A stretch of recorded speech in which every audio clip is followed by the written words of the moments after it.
Goeiedag aan almal, baie welkom by sessie 6 van ons aanlyn Bybelskoolreeks, die Bybel vir vandag. Ek het die afgelope tyd so 'n bietjie terugvoering gekry van mense wat die gedeelte in groepe ook doen. Dankie daarvoor, dit help my ook. So met verloop van die sessies leer ek ook die konteks bietjie beter ken en hoe ons moet maak. So die gedagte is weer 'n korter stukkie Bybelstudie oor 'n Bybelskool of 'n Bybelonderwerp wat jy dan in groepe kan doen of jy ook alleen net by die huis kan doen. Vandag kom ons by die genre van wetlike materiaal. Ons is besig om te praat oor verskillende tipes literatuursoorte in die Bybel en hoe elkeen van hulle op 'n baie unieke manier gelees kan word en hoe die Here deur elkeen op 'n unieke manier ook met ons praat. En ons kom vandag by wetlike materiaal in die Bybel uit, wat 'n groot gedeelte van die Bybel ook omvat. So ek wil hê julle moet eers net die stopknoppie druk en dan in die groepe met mekaar gesels of net by jouself dink.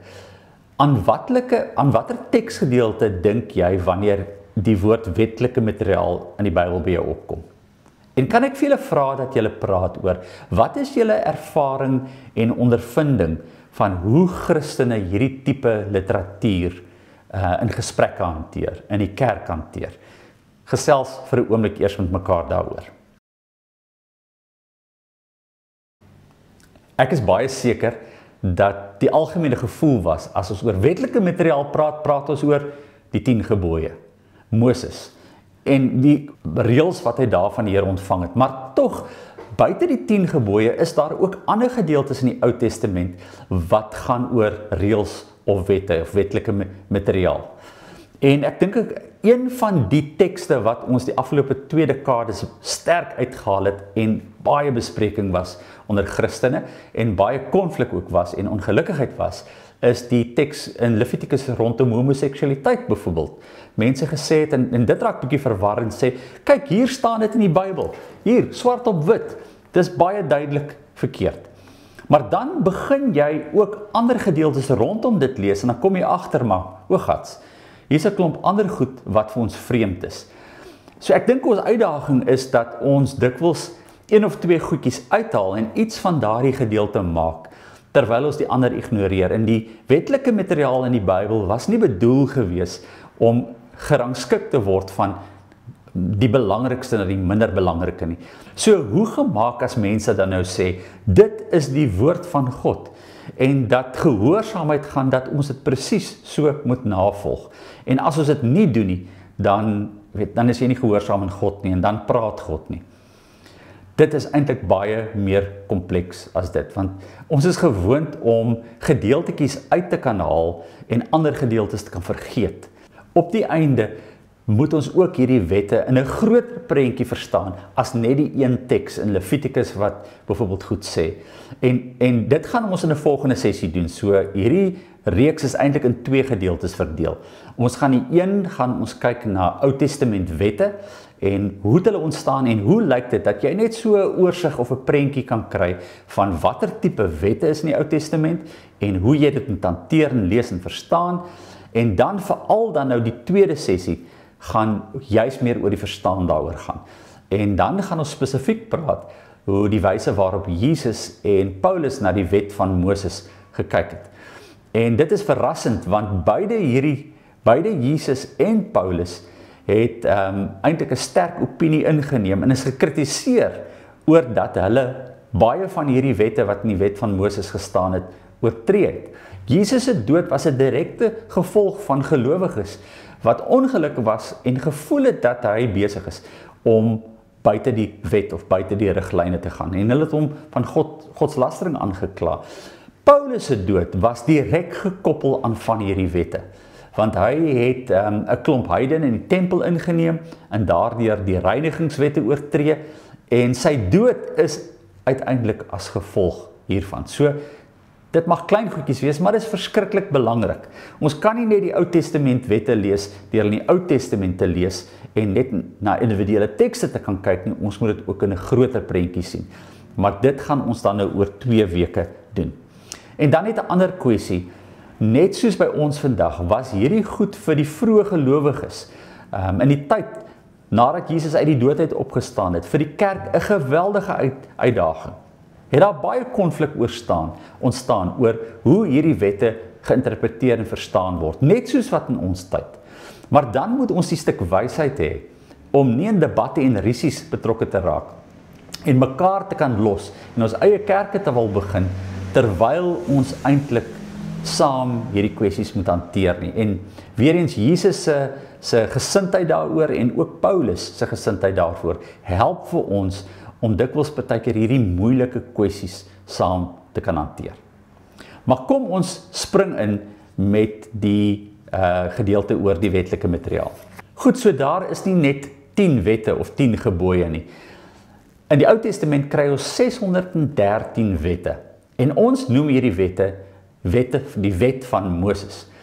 Die Hebreëse Bybel staan dit bekend as die Torah, en die Torah is die eerste 5 boeke van die Bybel, of die Pentateeg soos ons dit ken. En dit vir baie lank het dit ook so bekend gestaan dat dit nie name gehad het nie, maar genoem is. Moses 1, 2, 3, 4 en 5. Ons spot daaroor, maar ek het al 'n Bybel gesien wat dit so noem. So ek wil hê dat julle van nou af sommer julle Bybels oophou en ons gaan kyk na hierdie 613 wette en hoe hulle ingedeel is. So die raamwerk wat julle daar op die skerm sien, sal julle onmiddellik daarmee help. So ons kan dit indeel, die Torah of die wet van Moses kan ons indeel in die 10 gebooie wat ons die Dekaloog noem, Exodus en Deuteronomium. Daarop volg die verbondskode wat ons kry in die res van Exodus. Dan is die priesterlike kode, dan die heiligheidskode en dan die deuteronomistiese kode wat daarop volg. En onder hierdie 5 onderwerpe kry ons die meeste wette. En ons gaan nou tyd neem en elkeen so een vir een afsonderlik met mekaar behandel. So kom ons kom by die eerste ene, die 10 gebooie, of ons noem dit die Dekaloog. En dan kry jy 2 weergawes van die 10 gebooie. Exodus 20 vers 1 tot 17 en dan Deuteronomium 5 vers 6 tot 21. En die 10 gebooie gee vir ons morele en godsdienstige wette. Dit is die inhoud daarvan. Nou die mooi ding van die 10 gebooie is dat te midde van 'n klomp magtom ander wette, die 10 gebooie eintlik vir ons die konteks skep van waaroor dit gaan. Want partykeer kan jy nie die kwessie oplos deur die wet nie, maar dan het jy nodig om 'n paar tree terug te staan, soos wanneer Jesus in Johannes 8 die vrou wat op oorspel betrap is. En dit staan daar, sy moet gestenig word, sy moet doodgemaak word. Maar Jesus kies vir 'n ander opsie. Wat doen hy? Hy stap terug en hy sê, maar die wet gaan oor meer.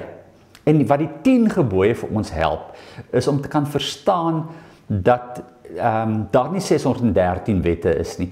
Daar is veel meer en dat dit gaan oor die een kwessie. Dit gaan oor God, wat nie net mense wil kritiseer en uitvang oor sonde en hulle wil straf nie, maar dit gaan oor God wat begaan is oor sy skepping en oor mense. En dit gaan oor God wat 'n verbintenis met mense wil hê, sodat hulle 'n verbintenis met ander mense kan hê en met die skepping waarin hulle kan leef. En die res van die wette was in hulle tyd en konteks wat baie anders is as ons tyd en konteks. 'n Uitbreiding op hoe kan ons dit die beste na ons vermoë doen. So hoor julle, jy moet die onderskeid doen. Jy moet die bedoeling van die wet sien en dan moet jy dit kan toepas in 'n moderne wêreld van tegnologie wat bietjie anders lyk en kulture wat anders lyk en selfs huwelike wat begin anders lyk en gesinne wat anders lyk. Ons is nie in dieselfde, jy kan nie daai goed net so toepas op hulle kultuur nie. So en dis die moeilike. Ons moet 'n stukkie onderskeiding kan maak as om aan die ander kant net wetties op te tree en te sê net so. So kyk na die volgende kaart en dan sal julle die kaart van die ou nabye ooste sien en 2 plekke waar die 10 gebooie geskryf staan. Is eintlik nie net 2 plekke in die Bybel nie, maar is 2 plekke op die landskap. Dit het alles plaasgevind binne die storie van hoe die Here die Israeliete uitgelei het in Egipte in slawerny. En hulle dan gekom het by die berg Sinai. En daar het God aan hulle verskyn en met hulle begin praat en gesê, dis hoe ek julle gaan lei, dit is wat julle moet doen, dit is hoe julle naby aan my kan leef en gehoorsaam kan wees. En daai fees word vandag nog gevier in die Joodse godsdiens as ons Pinkster. So ons Pinkster is mos nou 50 dae na Jesus se opstanding, dan vier ons die Heilige Gees wat met ons praat. Die Jode het 50 dae na die Paasfees, wat die bevryding uit Egipte was, 50 dae nadat hulle uit Egipte bevry is, het hulle afgestap en tot by die Sinai provinsie gekom, en dis die fees van Shavuot. En Shavuot was die fees waar hulle sê, hulle het God se riglyn of God se woord ontvang.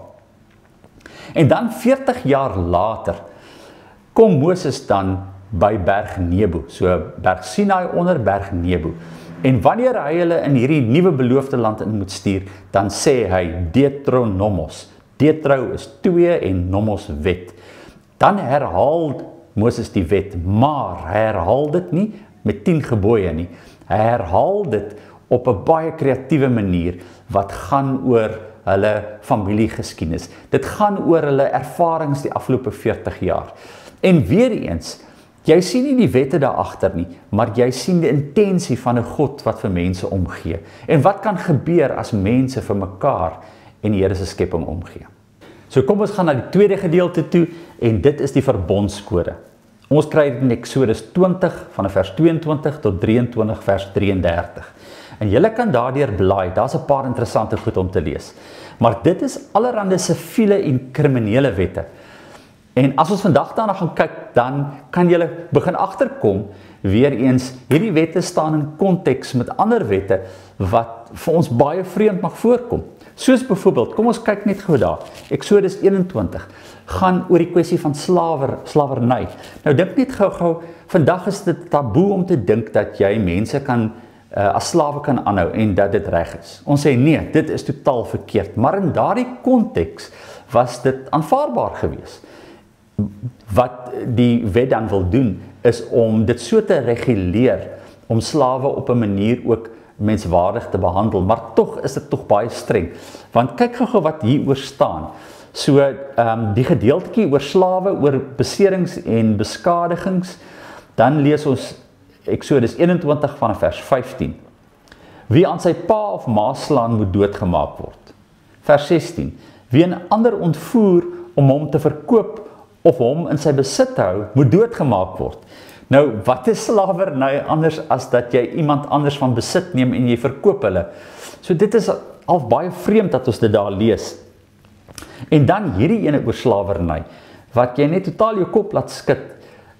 Eksodus 21 vers 20, wanneer 'n man sy slaaf of slavin met 'n stok slaan, dat hy of sy onmiddellike dood gaan, moet dit gewreek word.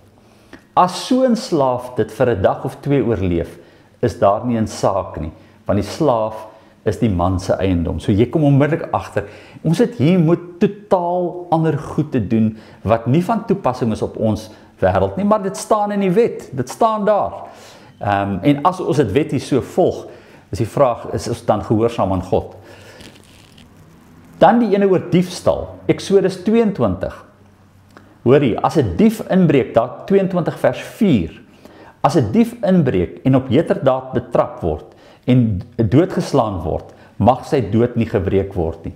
Maar as dit egter na sonop gebeur, kan sy dood gewreek word.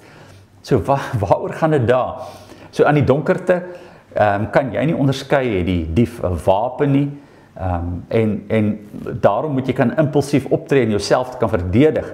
Maar as dit daglig is, moet jy mooi kyk en mooi seker maak, want dit is op jou oor hoe jy daai besluit geneem het, en dalk kan dit gewreek word in jou eie lewe kos. En dan is daar die gedeelte in Eksodus 23 vers 9.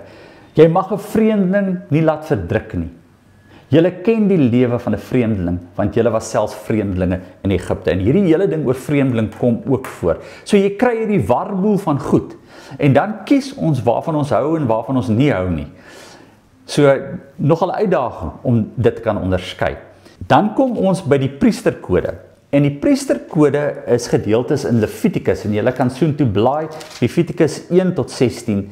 En dit gaan daaroor etiese en godsdienstige wette, wat spesifiek verband hou met persoonlike heiligheid, seksuele etiek en geregtigheid. Onthou, reiniging en heiligheid gaan maar net oor 'n klomp godsdienstige gebruike wat by die tempel gefunksioneer het, en wat mense moes nakom. En ek gaan nou nie almal lees nie, maar julle kan sien dit gaan daar oor die brandoffer, die graanoffer, die maaltydoffer en so kan julle deurgaan tot hoofstuk 17. Want by hoofstuk 17 kom ons by die 4de gedeelte uit, die heiligheidskode. Levitikus 17 tot 26. En daar is 'n klomp etiese en godsdienstige wette. En dis hier waar ons 'n teks skryf wat in die afgelope 2 dekades baie gewild was en gebruik is. Die teks rakende homoseksualiteit en die afwysing daarvan, wat daar staan, Levitikus 18 vers 22, jy mag nie in 'n homoseksuele verhouding hê nie, dit is 'n afstootlike sonde. En dit staan dan weer in Levitikus 20 dan ook. Maar in dieselfde konteks lees ons ook weer 'n klomp ander wette wat vir ons baie vreemd mag voorkom. 'n Goeie voorbeeld is in Levitikus 19 vers 26 wat oor praat om te sê julle mag nie enige tatoeëermerke op julle hê nie en julle mag ook nie die hare voor julle ore afknip nie. Nou dink ek net vandag die meeste rugby spelers het mos hierdie cuts wat hulle hier so wegsny en dan is hier geen hare nie. En die meeste rugby spelers het lekker tatoeëermerke. En as jy vandag in die gym loop, gaan jy dit nie net onder rugby spelers sien nie, maar dit het 'n mode geraak by ons kinders. 19 vers 33. Wanneer daar 'n vreemdeling by julle in julle land woon, mag julle hom nie onderdruk nie. Julle moet hom soos 'n medebruder behandel en hom lief hê soos julle self.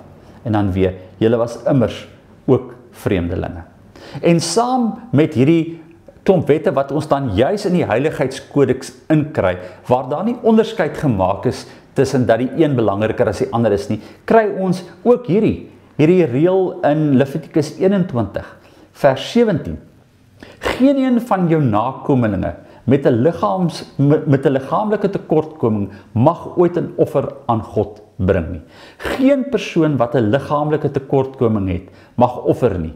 Geen blinde of krepele, of iemand met 'n misvormde gesig of liggaamsdeel, of met 'n gebreekte voet of hand, of met 'n boggel, of 'n onderontwikkelde liggaam, of met 'n parel op die oog, of met skrifte, of met veluitslag, of 'n beskadigde geslagsdeel, mag offers bring nie. En Jesus is gelooi oor hierdie ene. Want wie is die mense wat hy wat hy na toe gaan? Dis die mense wat buite die tempel sit en nie mag ingaan nie, wat krepeel is en wat vel uitslaai het en wat melaatsheid het. Maar net sê, dis totaal mos onaanvaarbaar om te dink dat hierdie mense onheilig is. En ek dink hierdie het maar baie gegaan oor die kwessie dat enige siekte iets te doen het met sonde in jou lewe en dat siektes en sonde so verbind was dat hierdie mense dan uitgedruk is in die samelewing. Asof dan nou die mense wat nie dit het nie sonder sonde is. Julle verstaan die hele kwessie oor homoseksualiteit wat 'n groot kwessie in ons kerk was en tot groot ongelukkigheid gelei het.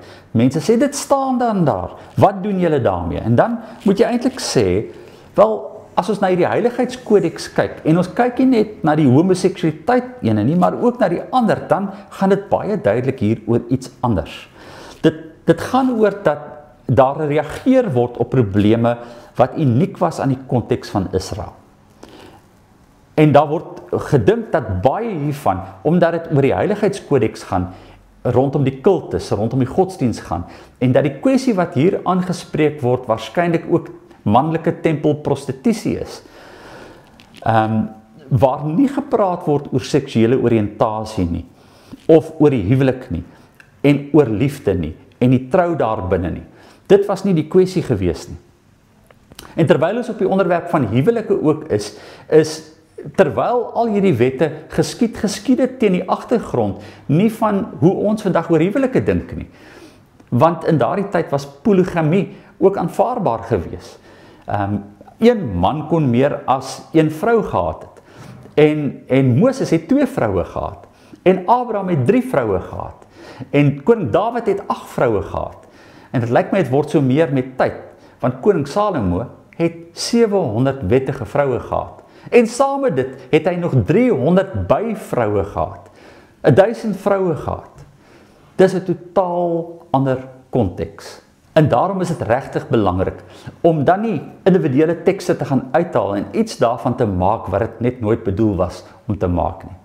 Die ervaring wat dit by my uitbring is om nie nou te sê net dit af te wys nie, want wat dit wel afgewys het was waarskynlikheid, in alle waarskynlikheid losbandigheid, maar wat nie vandag vergelyk kan word met wanneer ons praat oor mense wat vir mekaar omgee en wat glo nie. Dis nie dieselfde ding nie. En daarom help dit vir ons om dit uit 'n ander hoek uit te kyk, soos toe Jesus die vrou wat op oorspel betrap is moes hanteer en hulle haar voor hom gegooi het en gesê het sy het verkeerd gedoen. En die straf volgens die wet van Moses sê sy moet gestenig word. Wat ek bepleit is dat ons baie versigtig moet kyk na hierdie wette. Jy kan nie net uithaal en net so toepas nie, maar iets soos die ervaring van Johannes 8, toe hulle die fariseërs en die skrifgeleerdes 'n vrou wat op oorspel betrap is voor Jesus bring en sê, daarso, dit staan, die wet van Moses sê, dit is haar straf, en dit moet so gebeur.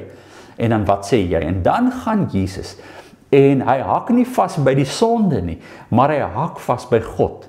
En weer eens die groter perspektief, wat God wil doen. En dan draai die verhaal verrassend uit. Die ouens wat volgens die wet wou gewerk het, draai om en hulle is ontevrede. En 'n vrou se lewe word verander, maar ook 'n klomp mense. Om te kan sê, jou God gee vir baie meer om. Daar is genesing en daar is herstel by die Here. En dan moet ons dit vanuit 'n ander hoek uit kyk. En dan die laaste gedeelte is die Deuteronomistiese kode. En dit gaan oor gedeeltes in Deuteronomium 12 tot 26, wat sosiale, siviele en godsdienstige wette aanspreek. So, weer eens, dit staan alles in die Bybel, en ons praat van die Bybel as die woord van God, maar dit is nie so maklik of verantwoordelik om dan enige tekste sommer te gaan uithaal, uit 'n kultuur en uit 'n tyd van 'n verlede, wat te doen het met godsdienstige gebruike selfs, wat nie meer in ons tyd geld nie, en om dit te gaan verpligtend maak nie. So hoe onderskei ons dit?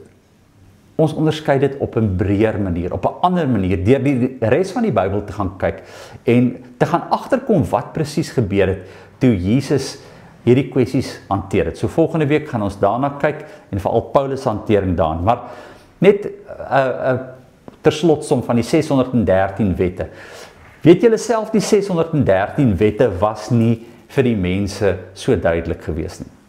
So tot in Jesus se tyd was die gebruik gewees, dat jy 'n probleem het, en dit word nie direk aangespreek in hierdie 613 wette van Moses nie, en dan het jy nie geweet wat om te doen nie.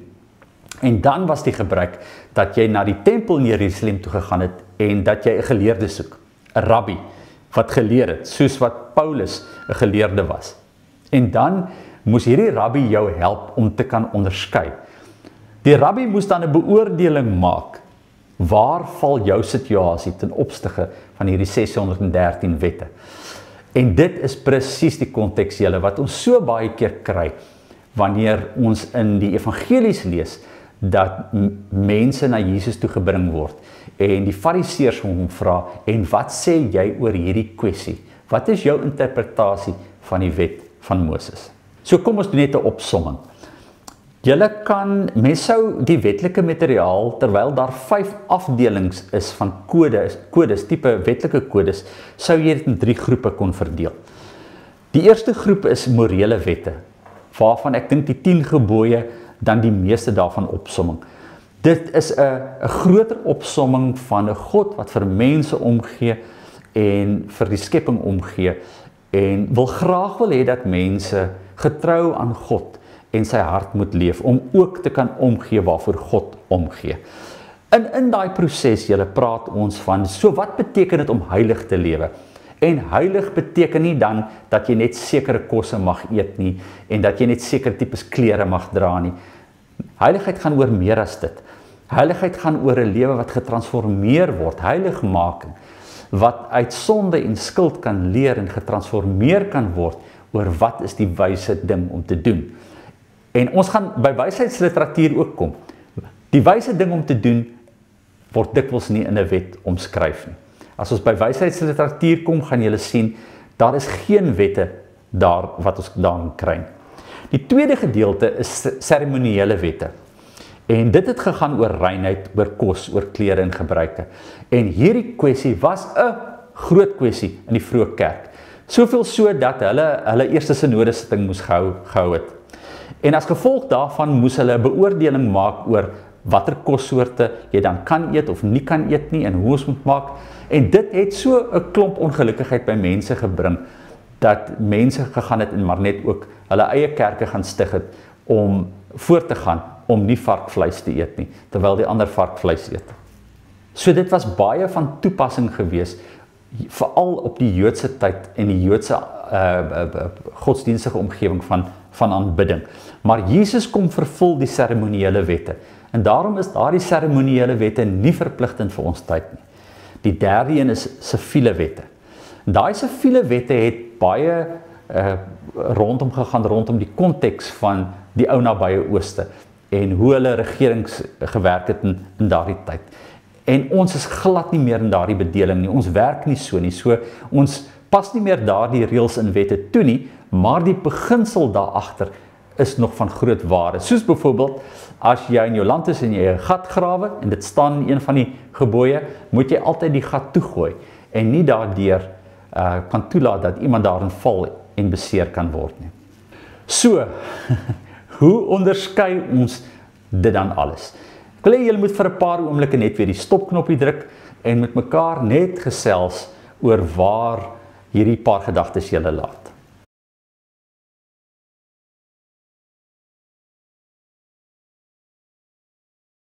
Dit sal nou interessant wees om te hoor wat julle gepraat het, maar ek kan dink dat dit vir julle gegaan het oor die kwessie van ons wil gehoorsaam aan die Here leef. Wat van hierdie goed is relatief en wat is absoluut? En dis presies wat Jesus kom doen, om hulle te wys. Ek het nie gekom om die wet of die profete ongeldig te maak nie, maar om hulle volle betekenis te laat kry. En daarom is dit nodig om dit te kan onderskei. Wat is relatief? En dan sal ons sê, eintlik 'n klomp goed wat nie meer in ons tyd geld nie. Siviele wette, seremoniële wette is nie afdwingbaar nie. Maar dan moet ons ook 'n onderskeid maak. En dit, wat is absoluut? Wat is belangrik? So ons gaan volgende week daaroor met mekaar praat, maar ek wil hê dat julle moet hierdie vraag in gedagte dan nou die volgende 2 tekste ter voorbereiding gaan lees. Ek wil hê julle moet lees uit Matteus 5 tot 7 en dis die bergpredikasie waar Jesus amper net soos Moses weer kom en die wet van Moses herinterpreteer en dan ook Romeine 1 tot 5. Dit is waar Paulus die storie vertel en sê, ek was so wetsgehoorsaam gewees en naby God geleef en aan elkeen van hierdie wette van Moses. Maar wat vir my eens 'n bate was, beskou nou ek as waardeloos. En die vraag, hoekom sê hy dit? Ek wil graag ons sessie afsluit met hierdie volgende gebed. Kom ons bid saam. God, my Vader, lei my in elke opsig van my lewe. My tong, sodat ek nie onwaarhede sal kwytraak nie. My handelinge, sodat ek niks sal doen wat myself in die skande steek of ander benadeel nie. My verstand, sodat ek nie bose en bittere gedagtes sal dink nie. My hart, dat dit van selfsug sal wegkom en regtig vandag U wil sal soek. En ek vra dit vandag in die naam van Jesus wat my krag is, want ek is swak. Amen. Tot ons volgende sessie dan.